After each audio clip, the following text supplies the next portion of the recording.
Welcome back to Eerie Covenant, guys, and today we have part 2 to lucid dreaming, spirit walking, dream walking, and astral projection. Yesterday we talked about lucid dreaming, and I gave you the steps on how to start practicing that. Today we're going to talk about dream walking and astral traveling and astral projection and what they are, how they can benefit you in your witchcraft. And tomorrow I will upload part 3 to this to tell you how to dream walk and how to astral project.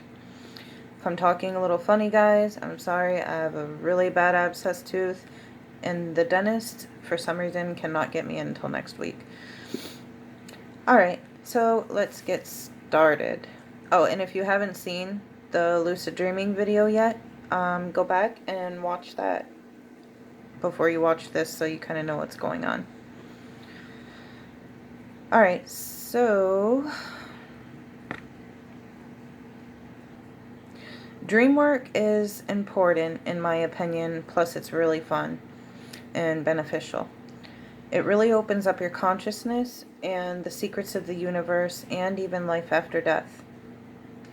Also benefits to witchcraft, like in the ways of manifesting or helping your spells, kind of giving them a push and seeing other realms and inside someone's head even.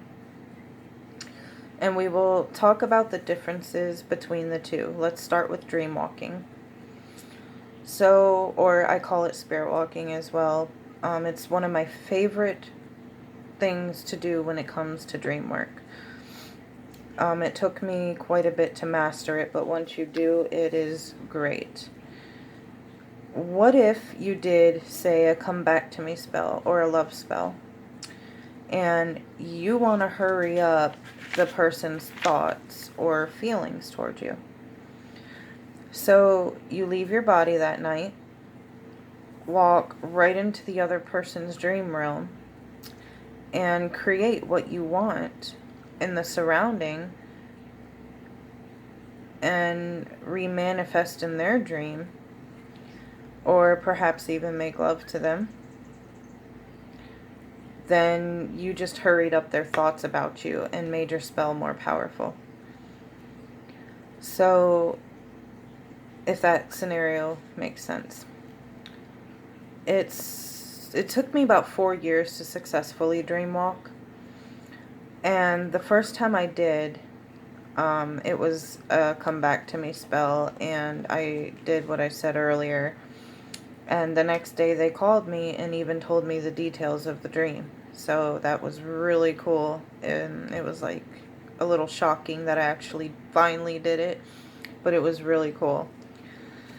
So it really kind of benefited my spell at that time. The dangerous thing about dream walking is losing focus, which is why I recommended the lucid dream skills first. You know, a lot of people want to just dive in and do the cool things, and I understand that. It's just things could go wrong. It could become a disaster.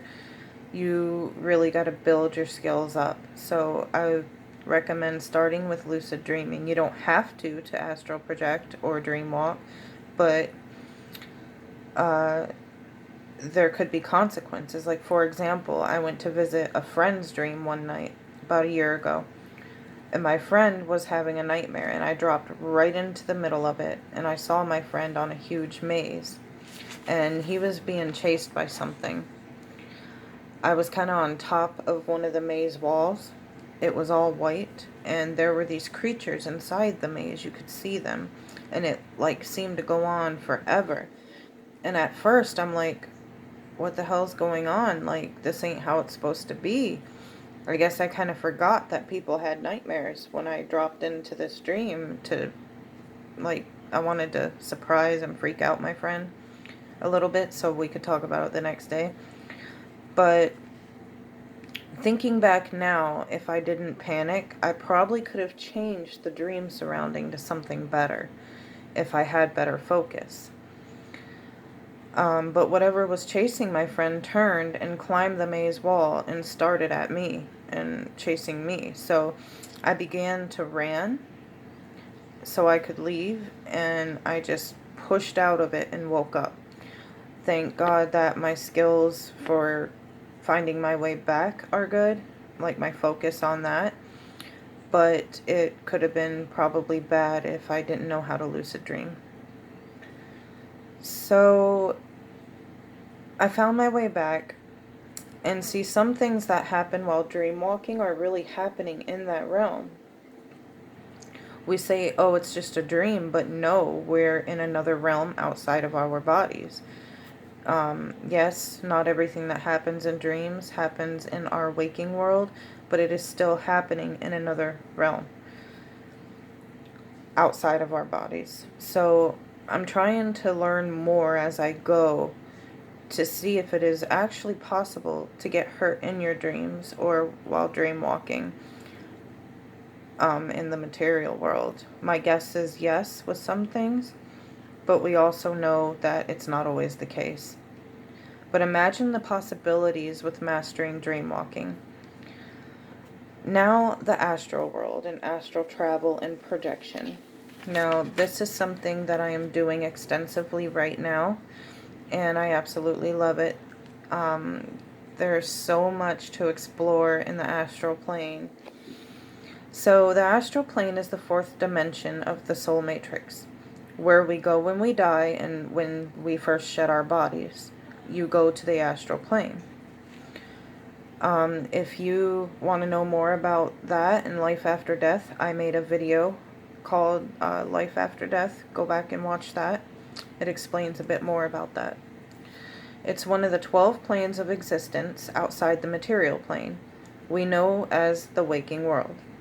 At a certain level, we function on all 12 planes, but our consciousness is only aware of our material plane. That's why we need to expand it. Then we can be conscious of the actual world, or astral world, sorry. Spirit planes, dream planes, you can see visions and open up your psychic awareness more. The possibilities are literally endless in the astral plane. Astral travel is what we do when we go somewhere in our minds in our sleep. Kinda like the dream realm. Astral projection is leaving your physical body and willing yourself to the astral plane to manifest where you want to go or what you want to see or do. Now, that is important to witchcraft because in the astral plane, it operates faster in time than our material world. That is how spirits know a bit about the future. The future can always change, but in the astral world, it's playing out a little bit ahead of time. Plus, anything can manifest while you're in there, instantly. If you go there and say to yourself, I want a pizza's going to appear instantly. And it will manifest. So then it is possible in the waking world to come across a pizza a few days or weeks later.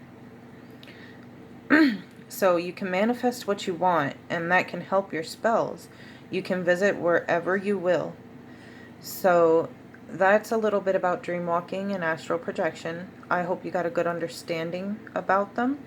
And tomorrow I will do part 3, and I will be telling you how you can dream walk and techniques on astral projection. I hope you enjoyed this, and love and light to all of you.